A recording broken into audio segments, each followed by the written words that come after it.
नागपूर जिल्ह्यामध्ये ग्रामीण भागामध्ये जवळपास 2212 अंगणवाडी केंद्र आहेत. या अंगणवाडी केंद्रांना मूलभूत सुविधा असाव्यात आणि बालकांना ज्या आवश्यक बाबी आहेत त्या मिळाव्यात म्हणून माननीय मुख्य कार्यकारी अधिकारी श्री विनायक महामुनी सर यांच्या दूरदृष्टीतून हा मिशन कायापालट अंगणवाडी हा अभियान आम्ही सुरू केलेला आहे. या मिशनच्या अंतर्गत नागपूर जिल्ह्यातील 13 तालुक्यामधील जवळपास 500 अंगणवाडी केंद्रांची निवड केलेली आहे की ज्या अंगणवाडी केंद्रामध्ये बेसिक सुविधा नाहीत, म्हणजे कुठे फरशी तुटलेली असेल, खिडकी तुटलेली असेल किंवा अशा काही बाबी असतील, तर या अंगणवाडीमध्ये सर्व सरपंचांना जवळपास आम्ही 759 सरपंचांना 3 दिवस माननीय मुख्य कार्यकारी अधिकारी महोदय यांनी प्रशिक्षण दिलेलं आहे आणि त्यांना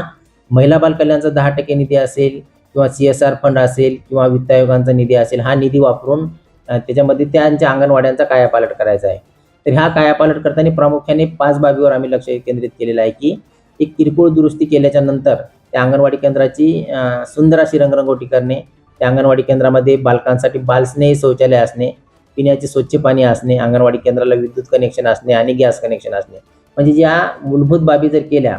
तर ते अंगणवाडी केंद्राचा पूर्ण कायापालट होईल. पूर्वी जसं अंगणवाडी केंद्र होतं तसं अंगणवाडी केंद्र आपल्याला दिसणार नाही आणि हे असं झाल्यामुळे ते अंगणवाडी केंद्राचं रूपडं बदलल्यामुळे बालकांना ती अंगणवाडी केंद्र आवडेल आणि बालकांना तिथे यायला खूप मजा वाटेल. यासाठी आम्ही तालुका आणि जिल्हा स्तरावर बक्षीस पण ठेवलेले आहेत. 1 जूनपासून तर याच्यापर्यंत 1 ऑगस्टपर्यंत ही स्पर्धा आहे आणि 1 ऑगस्टच्या नंतर आम्ही 15 ऑगस्टपर्यंत त्यांचं मूल्यमापन करून माननीय पालकमंत्री महोदयांच्या हस्ते तालुक्यातून 3 ग्रामपंचायत, प्रत्येक तालुक्यातून 3-3 ग्रामपंचायत आणि जिल्हा स्तरावरून 3 ग्रामपंचायत यांना सन्मानित करणार आहोत. त्यासाठी तालुका स्तरावर 51,000 रुपये, 31,000 रुपये, 11,000 रुपये रोख, सन्मानचिन्ह आणि प्रशस्तीपत्र माननीय पालकमंत्री महोदयांच्या हस्ते, तर जिल्हा स्तरावर 1 लाख रुपये, 71,000 रुपये आणि 51,000 रुपये असे आम्ही भरघोस बक्षीस सुद्धा ठेवण्यात आलेले आहेत. त्यामागचा मुख्य कार्यकारी अधिकारी महोदयांचा जो उद्देश आहे की त्या अंगणवाड्यात सुंदर व्हाव्यात आणि हा उपक्रम स्पेशल आम्ही नागपूर जिल्ह्यामधून सुरू केलेला आहे की याच्यामध्ये लोकसहभाग मिळावा, एक लोकचळवळ व्हावी आणि अंगणवाडी केंद्र चांगलं व्हावं म्हणून मिशन कायापालट अंगणवाडीचा आम्ही इथून सुरुवात केलेली आहे.